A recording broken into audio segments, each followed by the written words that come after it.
This is the story of a man named Stanley.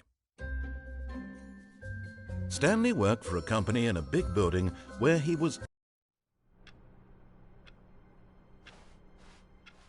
All of his co-workers were gone. What could it mean?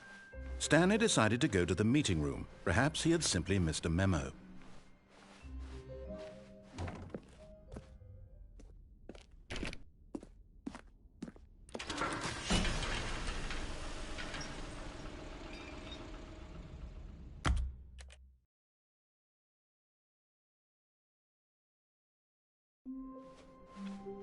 All of his co-workers were gone. What could it mean? Stanley decided to go to the meeting room. As Stanley lifted his bucket, he felt a connection to all buckets everywhere. This adventure, he decided, was for all of them.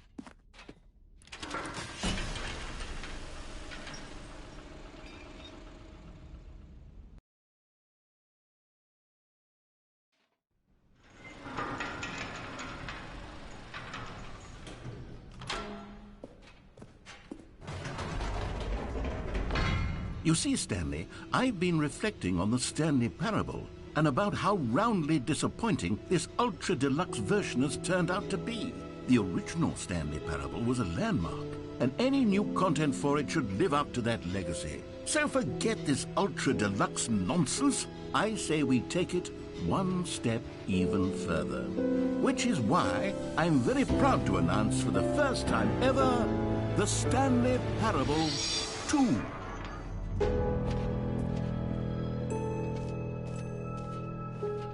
Yes, you see, isn't this far superior to a measly port with a few minor additions? Think of all the new territory we'll cover with a fully fledged sequel. An entirely new experience, built from the ground up. Why, there are so many possibilities. It could go in so many different directions. This is what fans have truly been asking for. Now, to be clear, I haven't quite nailed down what exactly the Stanley Parable 2 is going to be, but let's take a look at some of the features I've been developing for it. I figure that if I can loosely organize a handful of interesting concepts, that surely the game will sort of naturally spring up around them. Here we are. Go on, try out some of the new features. Okay, I'll be honest, I haven't yet decided on this one. I think that in the new version, the office could use a bit of decoration, like balloons. But I'm undecided on Get Well Someday and Happy 12th Birthday. Which would you go with? You know, sometimes when you solicit another person's opinion, it makes you realize that you knew which one you actually really wanted all along. Get Well Someday it is.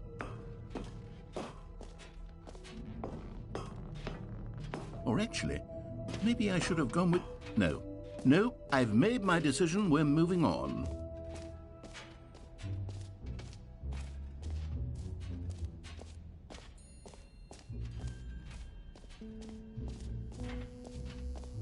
Now, here's something special. You remember that broken test trophy that got left in the game on accident? Well, I'm developing a technology to simply give you the trophy. Yes. You see, you'll come to this lever, and when you pull it, the trophy will be given to you. As you can see, the machine is not working yet since... Wait, what in the holy hell is going on? You got the trophy? Why did the machine work? Stanley, I didn't fix it. I didn't do anything to it. I swear, it was broken just a second ago. Who fixed it? Is someone here? Are we being watched? Oh, God. Composure. Composure. Yes, as you can see, the machine is working as normal, as I intended. It truly speaks to the awe-inspiring... What else? What other exhibits haven't we seen yet?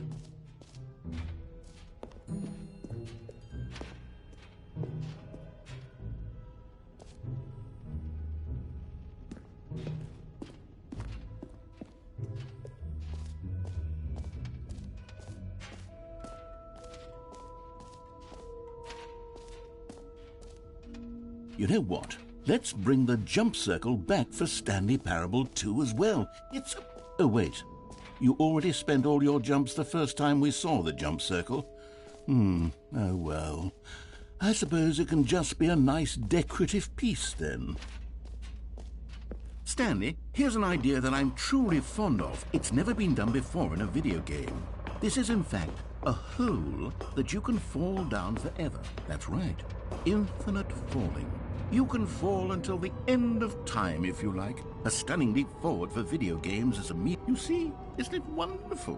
One of my more ingenious concoctions, if I do say so. Now then, since you've gotten to see the infinite hole, you can press the teleport button to pop back up to the top, and we can Great! Now, I'm very excited to show you even more of my ideas for the sequel.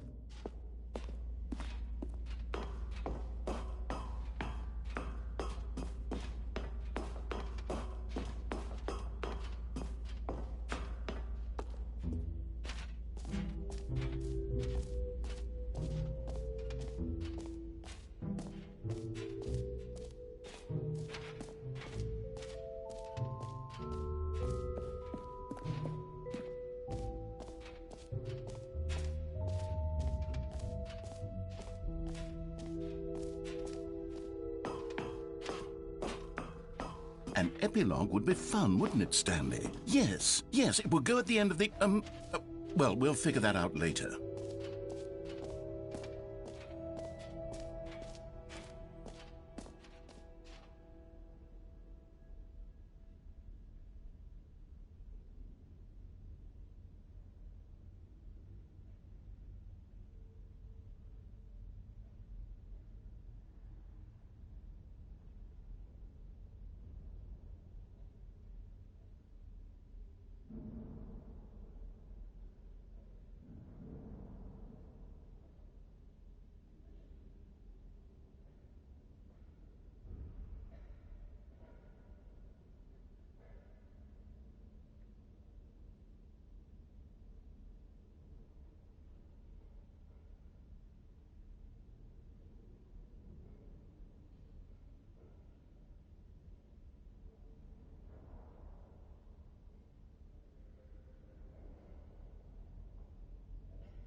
Wait, there are 2 buckets here?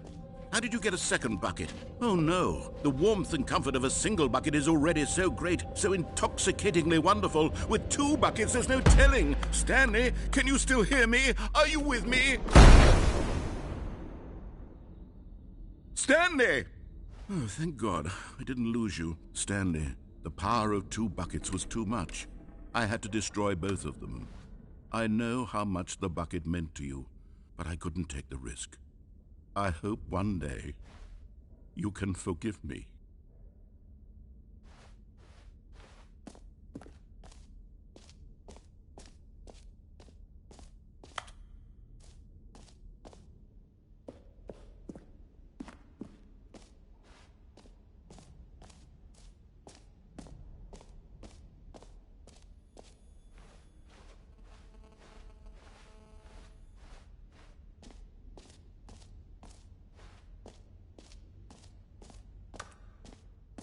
For the Stanley Parable 2, I asked myself, what do players really want? And of course, the first and most obvious answer is that they want to be individually recognized and valid. Sorry, I should have clarified. Right now, the button only says the name Jim. But of course, in the final game, this button will say your name, whatever name that is. Here, let's have you role-play as Jim to really simulate the full experience of this feature. Just play along. I promise you'll love it. Okay, here we go. Let's take a deep breath, clear your mind, forget whoever you are, and simply become a person named Jim. I want you to imagine yourself living as Jim, sleeping and waking as Jim, falling in love and being heartbroken as Jim, seizing all of the world's possibilities as Jim, and as Jim watching your dreams crumble into dust. Do you feel it deeply? Are you really, truly Jim right now? If so, then please step forward and press the button. Jim. Yes! You see? What a thrill! What a rush! That was you! The button described you. Do it again. Do it again. Jim. Ooh, it hits even harder the second time. If this were the only new feature in the Stanley Parable 2, it would still be worth the money. Let's take a break from the Jim button. I'm too emotionally drained from all of this personal validation. I suppose I could allow only people named Jim to play the Stanley Parable 2. That would actually save me the work of finishing this feature.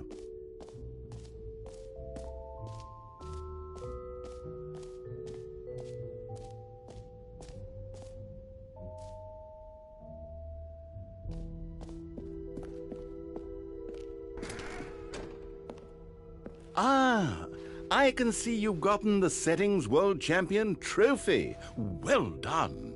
You've experienced every setting, traveled to all corners of the settings menu. There's nothing you haven't seen. So just for you, in the Stanley Parable 2, I'm including an entirely new setting, something called bumpscosity. What exactly is bumpscosity? Well, I haven't quite figured that part out yet, but I know that you'll be able to adjust it on some sort of slider and that it'll be accessible from the settings menu. We'll sort out the rest of the details later. I hope you're looking forward to trying out every level of bumpscosity in the Stanley Parable 2.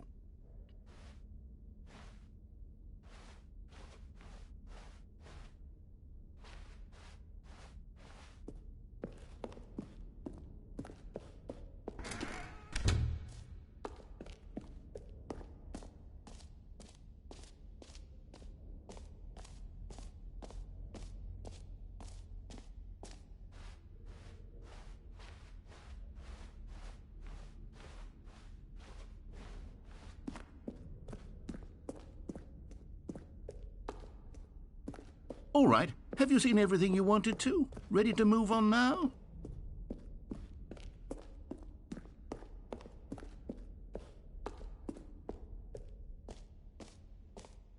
So, Stanley, what do you think? Do you like all of the new features? Yes, I know it's not exactly clear yet how exactly these features will come together as one single coherent video game, but I can feel it in my soul. It's going to work. There's definitely a good game in there somewhere. Say, let's do an experiment. I'll arrange these new features together, and we'll see whether or not it coheres into a meaningful gameplay experience. Okay. Are you ready? Here it is. I give you the Stanley Parable 2.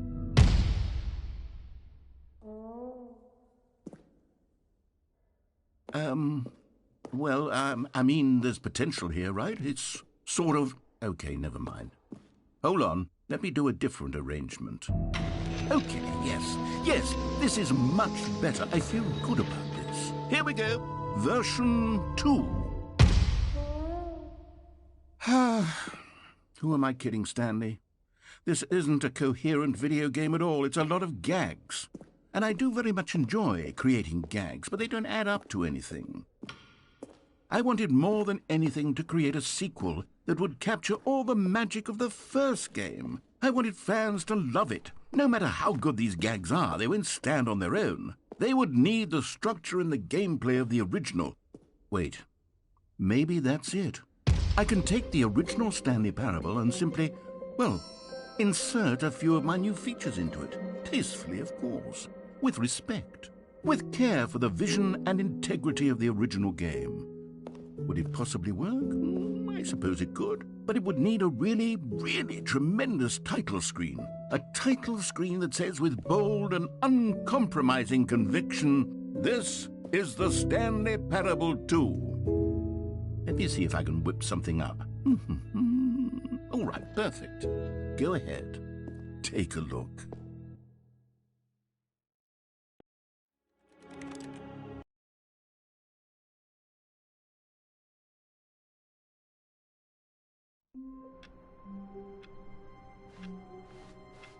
All of his co-workers were gone.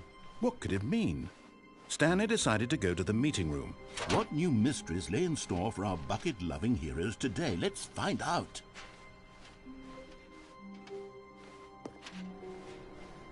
Stanley clung the bucket to his cheek. Could his co-workers really all be gone?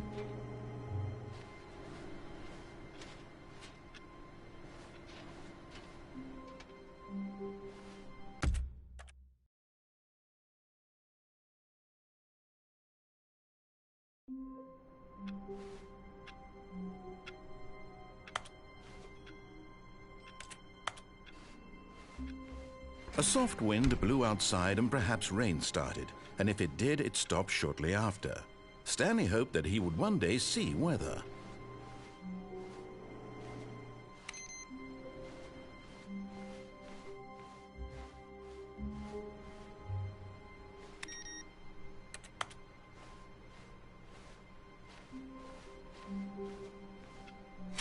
Now this, Stanley thought to himself, this is a bucket. And indeed it was.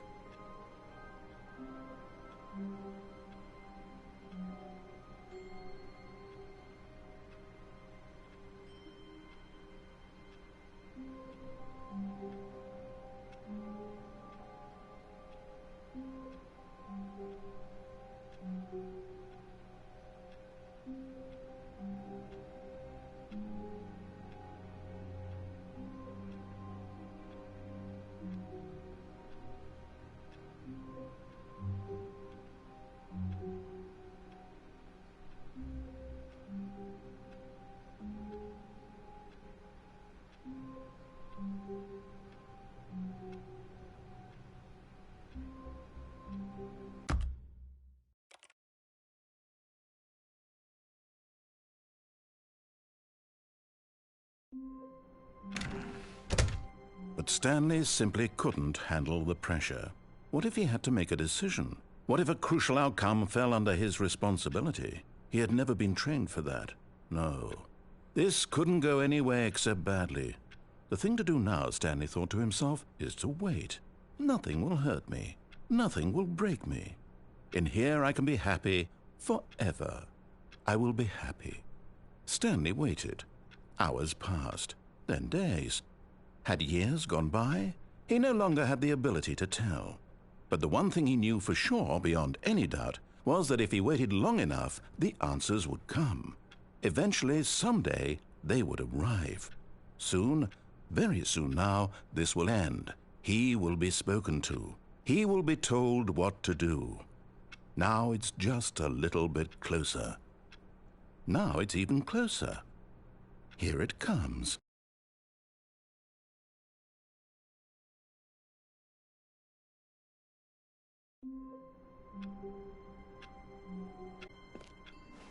Someone was following Stanley. He was sure of it.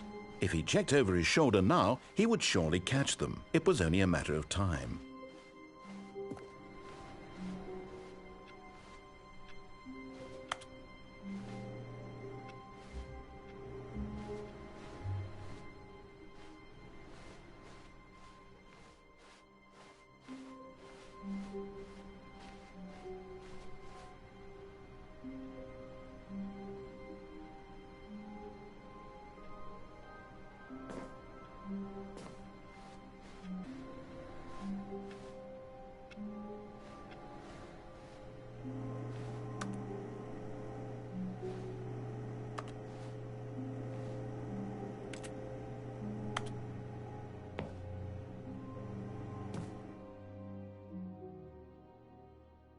At first, Stanley assumed he'd broken the map, until he heard this narration and realized it was part of the game's design all along. He then praised the game for its insightful and witty commentary into the nature of video game structure and its examination of structural narrative tropes. So, now that you're here, what do you think? Isn't this a fun and unique place to be? Why don't we take a minute just to drink it all in? Okay, I'm over it now. What do you think? Are you sick of this gag yet?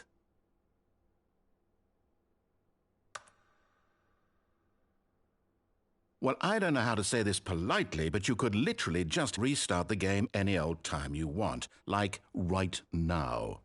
You could have done it just then. Now would also be an appropriate time to quit. Any of these points and so many, many more, all of them are appropriate.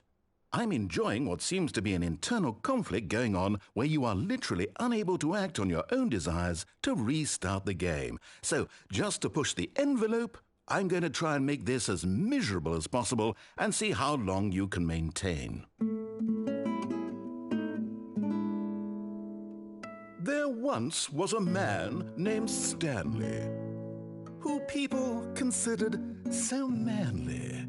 But the truth must be told, he was not very old and was quite particularly gangly. What Stanley liked most was buttons.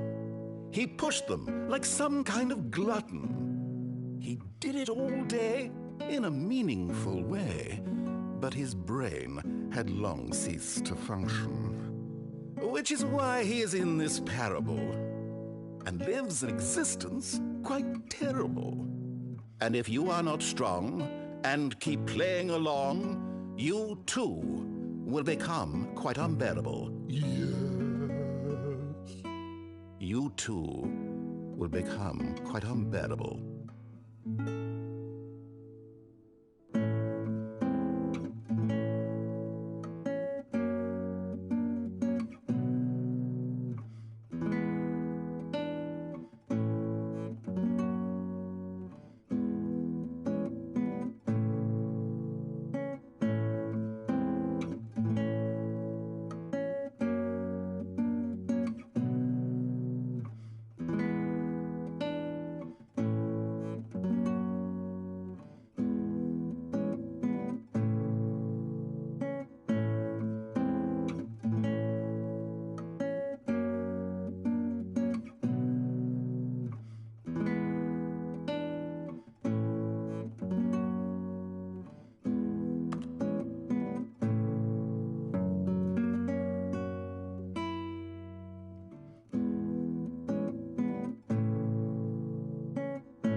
I can't wait to tell this story to my co-workers, Stanley thought. How amusing they'll find it. Oh, won't we all just laugh and laugh at the time I thought everyone... Finally, yes, the bucket.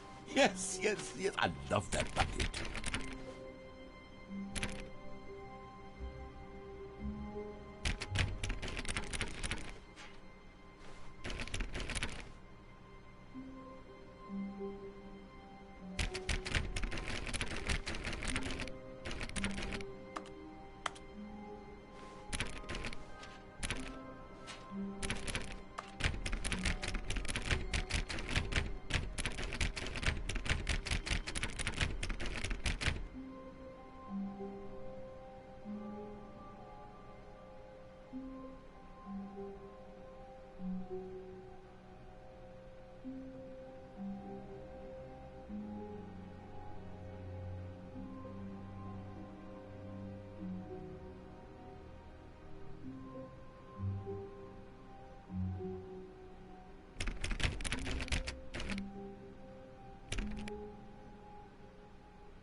Stanley clutched the bucket tightly to his chest and entered the door on his left.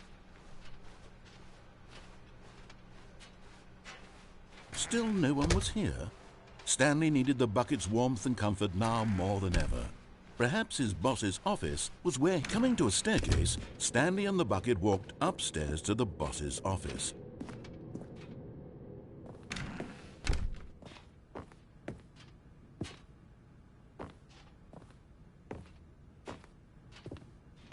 stepping in.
All of his co-workers were gone.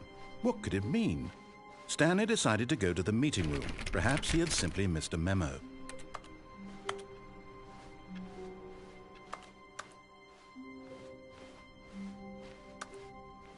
When Stanley came to a set of 2 open doors, he entered the door on his left.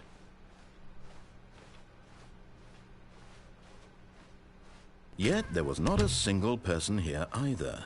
Feeling a wave of disbelief, Stanley decided to go up to his boss's. Coming to a staircase, Stanley walked upstairs to his boss's office.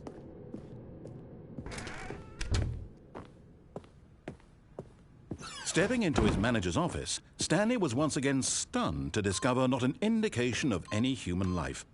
Shocked, unraveled, Stanley wondered in disbelief who orchestrated this.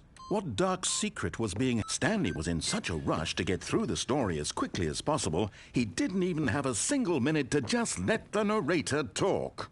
That kind of anxiety isn't healthy, so he relaxed for a few moments with some calming New Age music.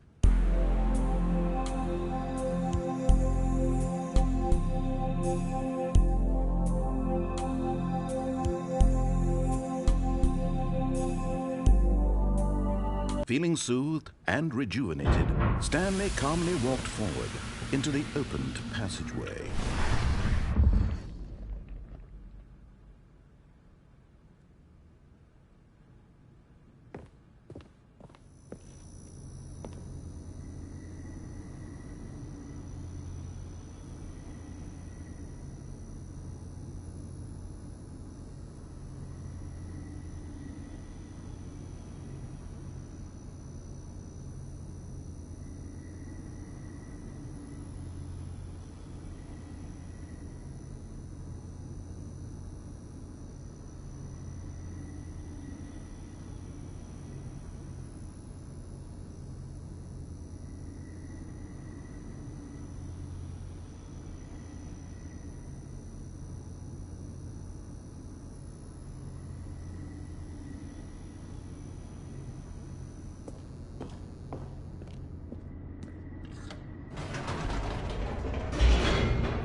Whoops, nope. Stanley actually got back into the elevator and went back up. Silly me. Why did Stanley do that when he knew that it would just lead back to his boss's office? Well, that's a great question. I just can't wait to find out.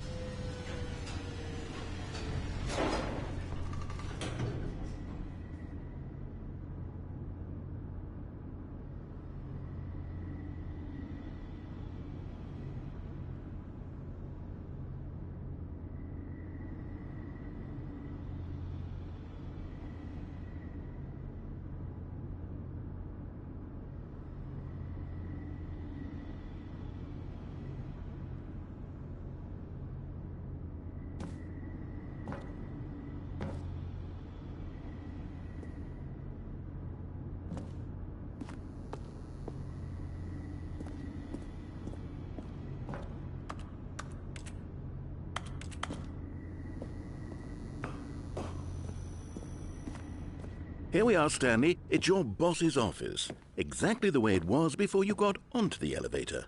It's still just exactly what it is. What a decision you've made to come up here and look at the office again. This has fleshed out the plot of the story in new and fascinating ways I could have never anticipated. It's that keen eye for storytelling that you have, an incisive rapid fire of critical plot points, one after the other, weaving a rich tapestry of uncompromising narrative. Wow!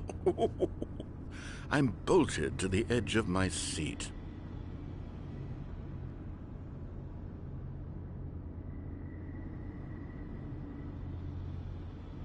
Incredible. Now he's getting back into the elevator and going down again. Ladies and gentlemen, how does he keep coming up with all of this?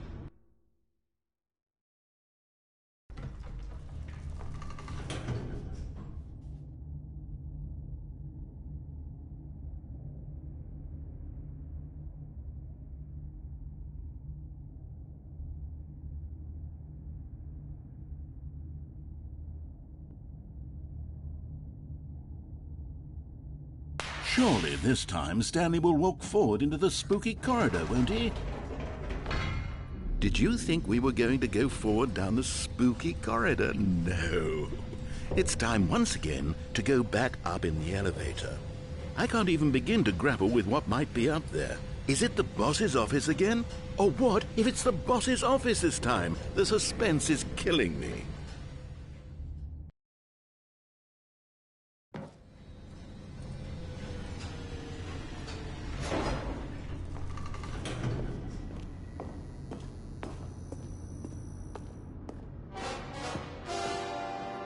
Oh my God, it's the boss's office.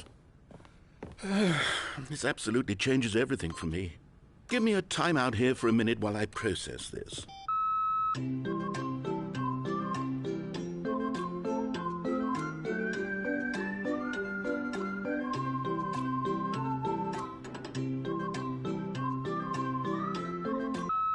Okay, I'm ready. I'm prepared to embrace this stunning revelation and to move forward with... No! No, wait! No! I need more time to process.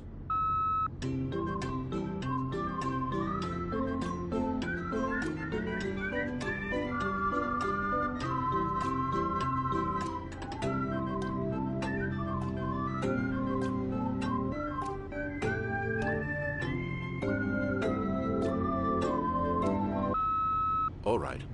I have fully come to terms with it. I have made space in my worldview for this astonishing new reality. As before, I turn to your expert eye for gripping narrative, Master Stanley.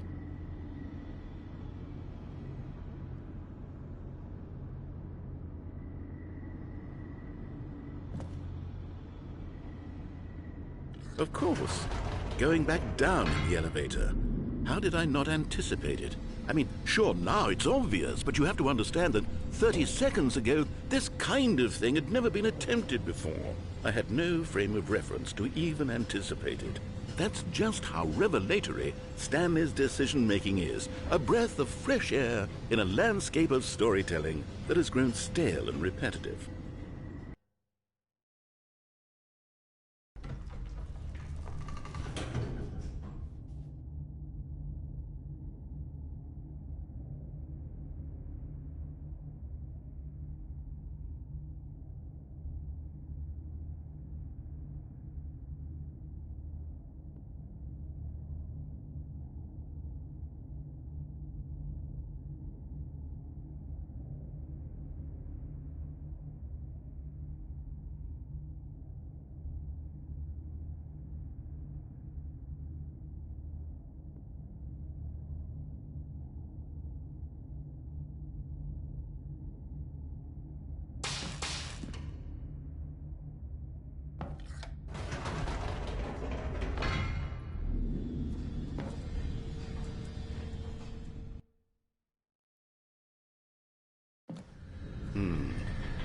You know what?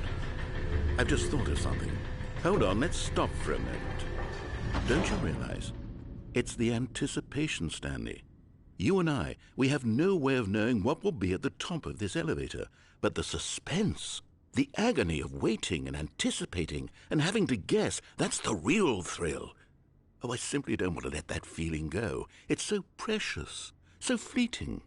Why don't we take this elevator ride nice and slow? There we go. Isn't this so much more exciting? You know, Stanley, it seems like nowadays the only thing that audiences want is to be shocked as loudly and frequently as possible. They want big, explosive moments flung right in their faces from the very moment that things get started. But where's the tension? Where's the trust in the audience to build a slow and nuanced appreciation for the story, the characters? Why aren't we given time to imagine the surprises, to have to think and to anticipate and then to marvel at the eventual reveal? This is storytelling, Stanley. What you and I are doing right now. This is the most exciting narrative to be developed in years, and it's really all because of you. You're the one who took this bold step of revisiting the exact same locations over and over. Truly, I mean it. This is unique and different. It's not like anything else out there. You see, I want stories that surprise me, Stanley. I want to have to think. I want to be engaged and not pandered to. We're being fed such unimaginative drivel all the time, and we all know it, which is why we're so starved for content that makes us feel sharp and vital and alive. That's why people like you so much, Stanley, because you're not afraid to spit in the face of tradition. You're a role model, you know? People look up to you. Which is why, oh, I didn't know when to spring this on you, but, well, I've gathered a little press conference for you so that you can talk about your work and your storytelling and your life. Yes, I know you're not much for the public eye, but I thought it would especially mean a lot to the people who have been following you from the beginning. They really look up to you, Stanley. I don't know if you realize the impact you have on them. This is the kind of gesture that might leave a tremendous impact on them for the better. Oh, good, we're here.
Okay, the room where we're holding the press conference should be just around the corner here somewhere.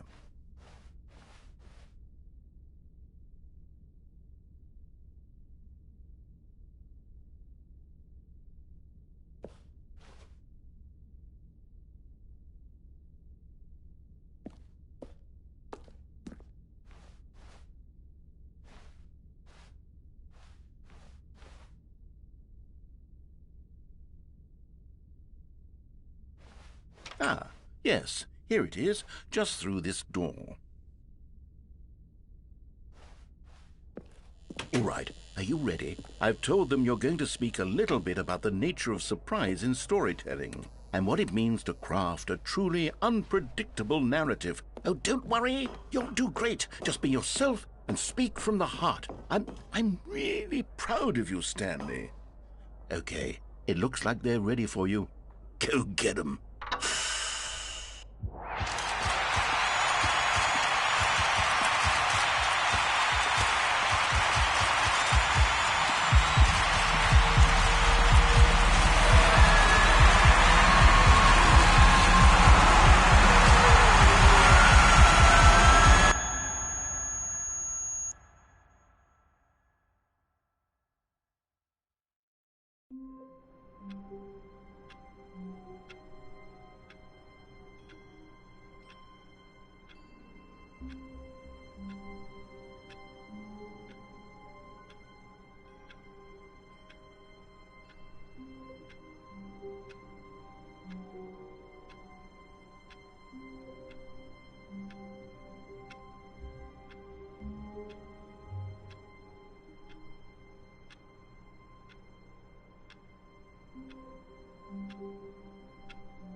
Just a step through this door, Stanley thought to himself. That's all I need. If I can make it through this door, I can make it through them all. And try not to lose this one too, you dolt. Stanley clutched the bucket tightly to his chest and entered the door on his left. This was not the correct way to the meeting room, but Stanley had felt the bucket calling to him, telling him that the employee lounge was simply the place to be.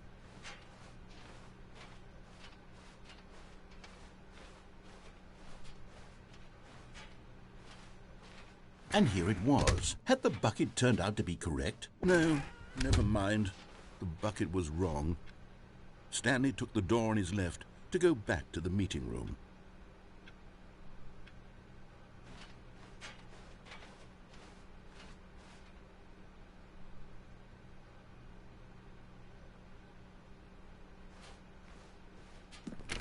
No, said the bucket.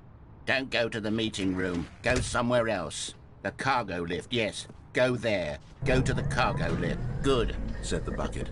Now ride the lift all the way to the top. There's something up there I need you to do. Stanley did not question why or how this bucket was speaking to him. It should have alarmed him, of course, because buckets can't talk. But Stanley chose not to think about this obvious fact.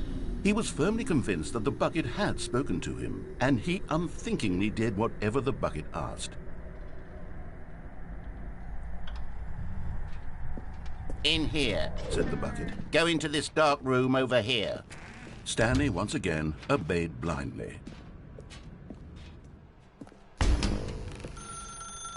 Now pick up the phone, said the bucket. Whoa, hold on. Why did you unplug the phone?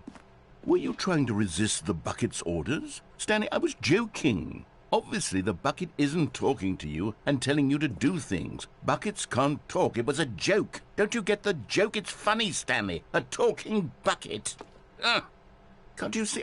Oh, goodness. I must have really bungled up the delivery if you actually took me seriously. Where did I mess up the joke? Should I have paused for longer or spoken quicker? Comedic timing is so difficult. I wish I were better at it. But there isn't exactly an instructional video on comedy that one can watch to fully... Oh, wait, yes, there is. It's sitting right here. Let's take a look. What is comedic timing? What is comedic timing? How does it work? How long should it last? How can it be used to effectively silence your political enemies? And more importantly, can it be taught in its entirety within 90 seconds? Thankfully, the answer to all of these questions is yes. Let's dive deeper. If you've ever told a joke or made someone laugh, in all likelihood, you did it while standing 50 to 80 centimeters from them in a room of no more than 76 degrees Fahrenheit, with one of your arms raised straight upward at a 15-degree angle from your body. These are the optimal conditions for good comedic timing. To begin the joke, start by stating and spelling your name. Next, provide a brief synopsis of the joke, including the specific times at which the recipient of the joke will laugh, and then spell out your name a second time. With these steps complete, it's time to begin the humor. Speak the entire joke in no more than 18 seconds and no less than 13 and a half, pausing only for bathroom breaks when necessary. When the joke has concluded, it is customary to inform your listener that the joke is over by declaring in your loudest possible voice, "I'm Dunny with the funny." Let's practice screaming, "I'm Dunny with the funny" now.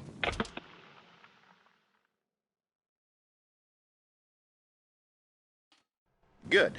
This saying is a perfect example of expectations management, which is the cornerstone of good comedy. Finally, it's time to hand out surveys. Collecting hard data from your audience on how rapt they were throughout the joke is the only way to grow or learn as a comedian.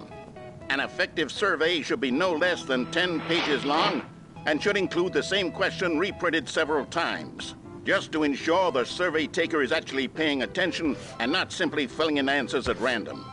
And that's all there is. With these strategies at your disposal, you'll have audiences doubled over in laughter and even tripled over in laughter in no time at all. Just remember to let them stop laughing at some point, you gut-busting little scamp. After all, we're each of us needed on the front lines of the war to fight the 12-legged invader who threaten our very existence and who very likely die in a hailstorm of bullets and mandibles. All of us must be prepared to give our lives to this noble cause, just as our children must do after us, and their children after them. Godspeed, and may Earth reign supreme.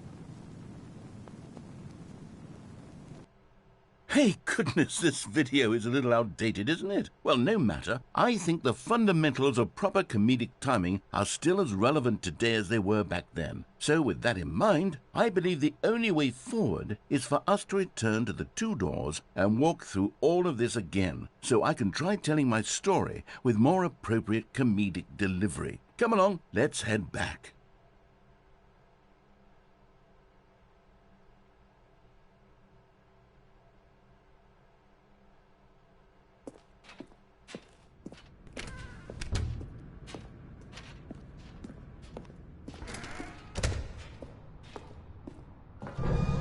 I can feel it. This time, I'm really going to nail the delivery. You'll be in stitches. A talking bucket, you'll say? How ridiculous. How absurd. What a hilarious concept. The king of comedy. That's what you'll call me. Thank goodness we had the instructional video. Otherwise, who knows where we'd be right now. Well, I wouldn't be the king of comedy, that's for sure. The bucket spoke to Stanley. The bucket spoke. The bucket spoke. Oh, I'll figure it out on the fly. No need to overthink things.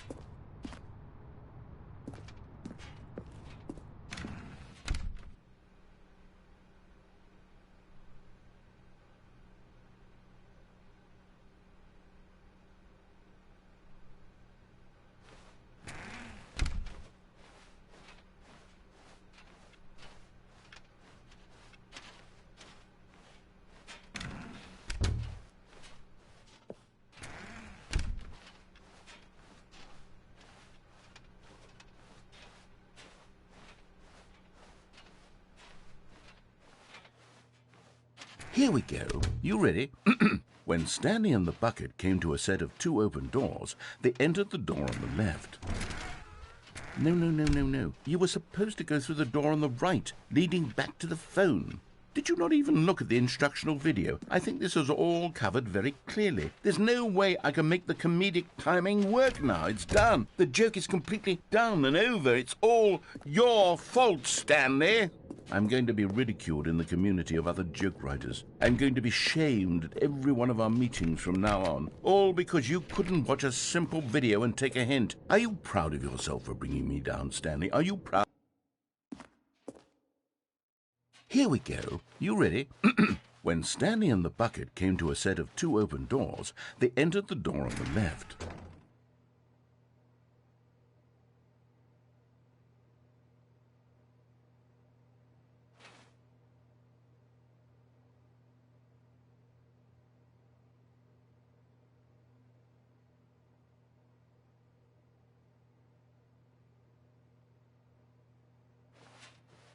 No. You were supposed to go through the door on the right, leading back. Here we go. You ready? When Stanley and the bucket came to a set of 2 open doors, they entered the door on the left. No. You were supposed to go through the door on the right, leading back. Here we go. You ready? When Stanley and the bucket came to a set of 2 open doors, they entered the door on the left. No. You were supposed to go through the door on the right, leading back. Here we go. You ready? When Stanley and the bucket came to a set of 2 open doors, they entered the door on the left.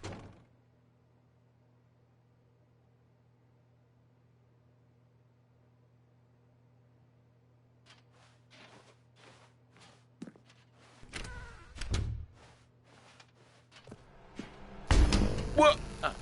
We're back at the phone already? No. What's going on? There were supposed to be several rooms leading up to this. There was supposed to be a build-up to this point. A dramatic display of remarkable comedic wit which culminates in this scene with the phone. But now the timing's completely off.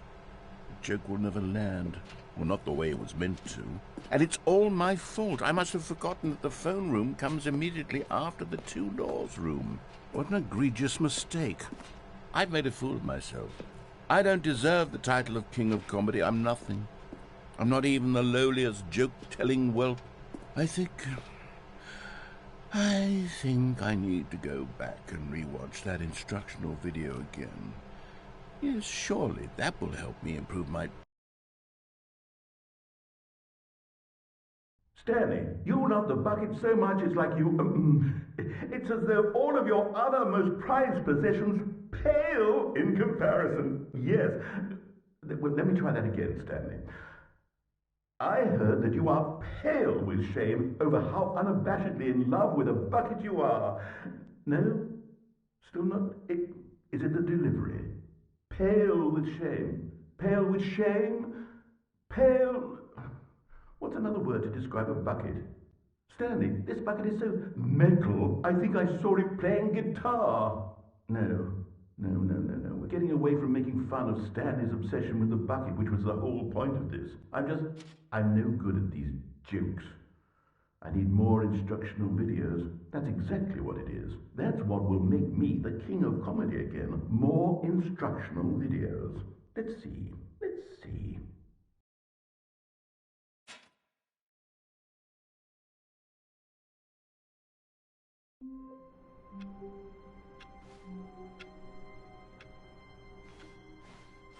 Just a step through this door, Stanley thought to himself, that's all I need. If I can make it through this door, I can make it through them all. One man, one bucket, one chance to seize their destiny together. Stanley clutched the bucket tightly to his chest and entered the door on his left. Still no one was here. Stanley needed the bucket's warmth and comfort now more than ever. Perhaps his boss's office was where he'd find... Coming to a staircase, Stanley and the bucket walked upstairs to the boss's office.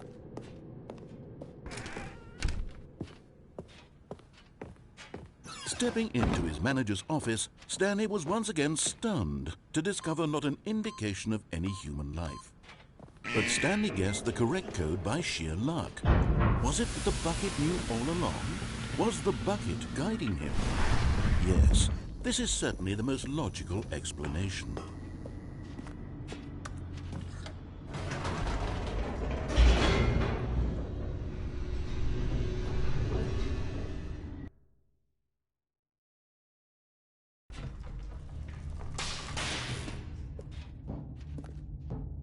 Stanley and the bucket walked straight ahead through the large door that read, Mind Control Facility.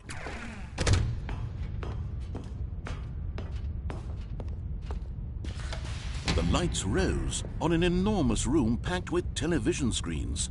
What horrible secret did this place hold? Stanley and the bucket both wondered to themselves.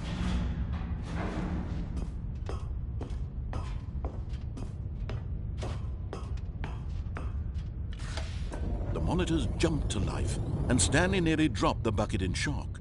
Everyone in the office was being videotaped, monitored like guinea pigs. The bucket had never seen anything like this, and it very nearly burst into tears as Stanley cradled it gently, reassuring it that everything would be fine.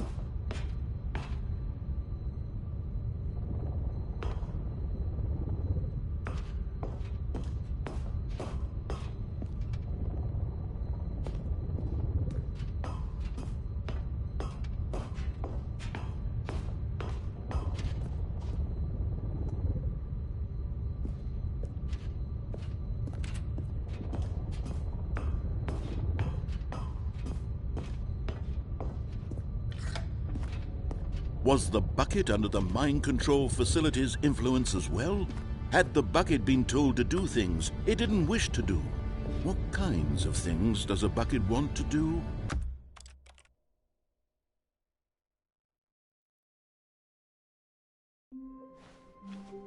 All of his co-workers were gone. What could it mean? Stanley decided to go to the meeting room. Perhaps he had simply missed a memo. It's bucket time.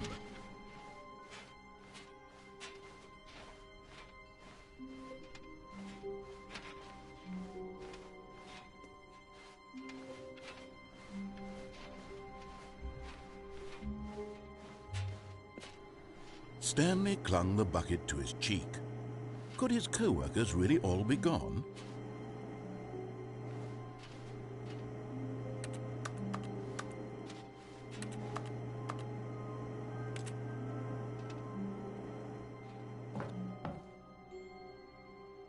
Yes, Whispered the bucket into Stanley's ear.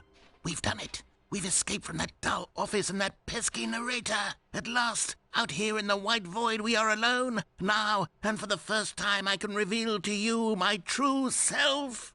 The bucket began to tell Stanley of its life and its history, of the countless wars it witnessed, desecrating the land and lives of untold numbers of innocent humans, and the bucket's own complicity therein, of sadness and regret, and the many years it spent dwelling on the actions it might have taken to curb the madness and the decay, if only it had been stronger, of hope and redemption, and its crusade to uplift the stock of life for the common man, to manifest justice where none existed, and the bittersweet reality of time, to see one's dreams and wishes met halfway, meted out in parcels like charity, and abandoned as soon as the warm glow of inspiration begins to dim. The opportunities to do so much more. There was so much it could have done, perhaps, the bucket wondered to itself. Perhaps if it had seen its own darkness with a clearer perception. This was way too much for Stanley. What are you talking about? He screamed. You're a bucket! To this, the bucket furrowed its brow. No, Said the bucket. not since the evil wizard Gambhorata first ensnared me in his machinations as payback for the sacred amulet I stole from his treasured vaults. I was young back then and could not conceive the ramifications of... No! Stanley screamed even louder this time. This is stupid! You are a bucket! This is so stupid! Why are we even doing this? As Stanley screamed and screamed and screamed, the bucket revealed its true form, transforming into a mighty beast of untold power, its fangs glistening like...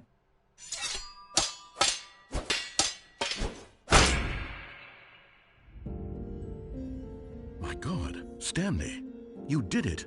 You saved us from the bucket. Thank God you already had all 12 emblems of sages and knew the incantations to summon their true power. Otherwise, we would have easily been overwhelmed by the bucket's power. I'm speechless. You've demonstrated such bravery here today. Come, let's restart the game, and we'll agree to never again go trifling with this bucket, nor the dark magic cast away inside of it.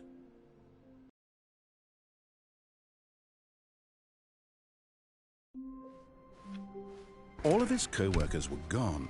What could it mean? Stanley decided to go to the meeting room. Perhaps he had simply missed a memo.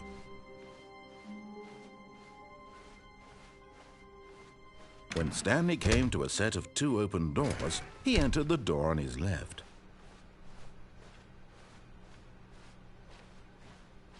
Yet there was not a single person here either. Feeling a wave of disbelief, Stanley decided to go up to his boss's. Coming to a staircase, Stanley walked upstairs to his boss's office.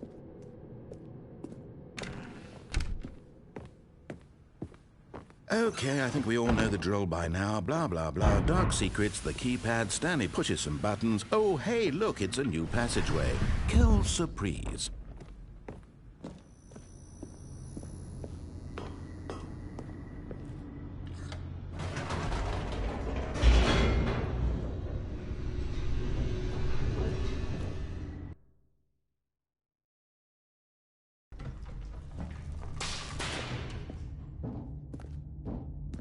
Stanley walked straight ahead through the large door that read Mind Control Facility.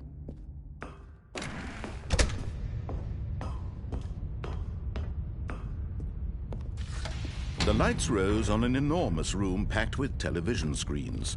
What horrible secret did this place hold? Stanley thought to himself.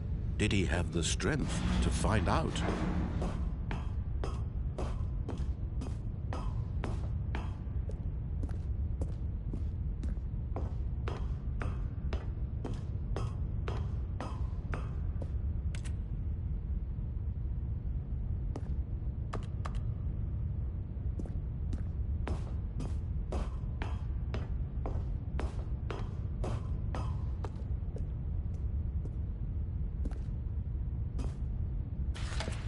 Now the monitors jumped to life, their true nature revealed. Each bore the number of an employee in the building, Stanley's co-workers.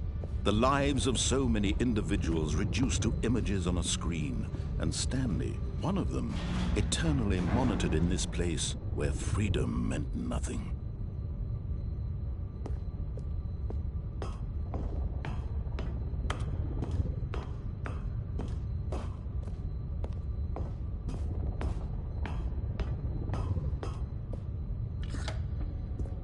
This mind control facility, it was too horrible to believe. It couldn't be true. Had Stanley really been under someone's control all this time? Was this the only reason he was happy with his boring job?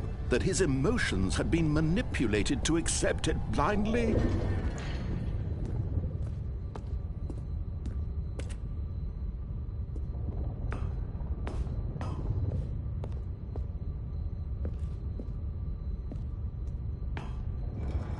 No, he refused.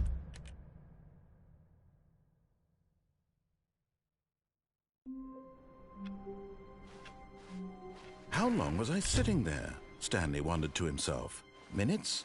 Days? Centuries?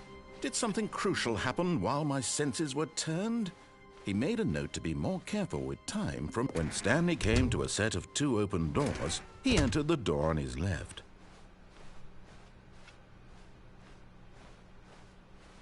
Yet there was not a single person here either. Feeling a wave of disbelief, Stanley decided to go up to his boss's office. Coming to a staircase, Stanley walked upstairs to his boss's office.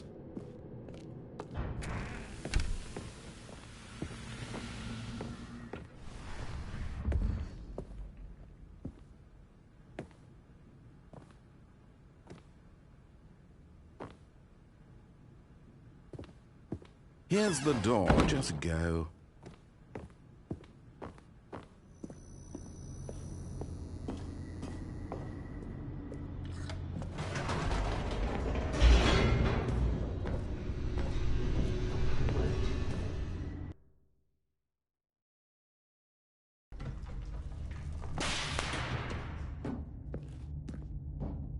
Stanley walked straight ahead through the large door that read Mind Control Facility.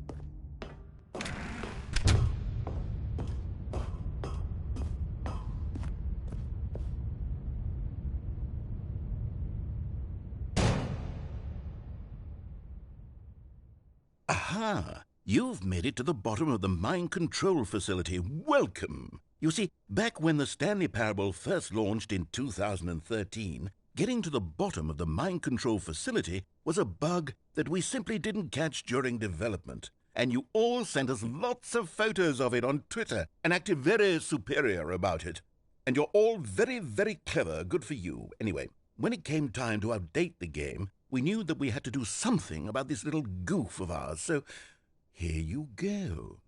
New content. You can call it the bottom of the mind control room ending, if that enhances your perception of the value of these updates. Isn't that what you crave? New content? Always more content, more content, more. And I'm here to give it to you. I'm here to make it seem like we really covered every nook and cranny of the game, with secrets and Easter eggs. How about this?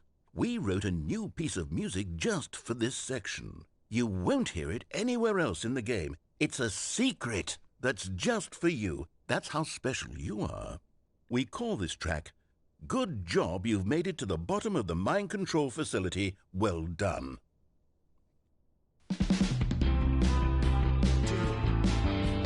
Good job, you did it. Good job. 3, 2, 1. Good job, you made it to the bottom of the mind control facility. You jumped on the catwalk. You should have been careful. You should have been careful. It used to be a bug, but now it's an ending. Now it's an ending. I believe in you. I believe in your ability to cross this barrier and chase your dreams. Railings don't mean anything. Good job, you did it. Good job, you did it. Good job, you did it. Good job, you did it. Good job, you did it. Good job, you did it. Good job, you did it. Good job, you did it. Good job, you did it. Good job, you did it.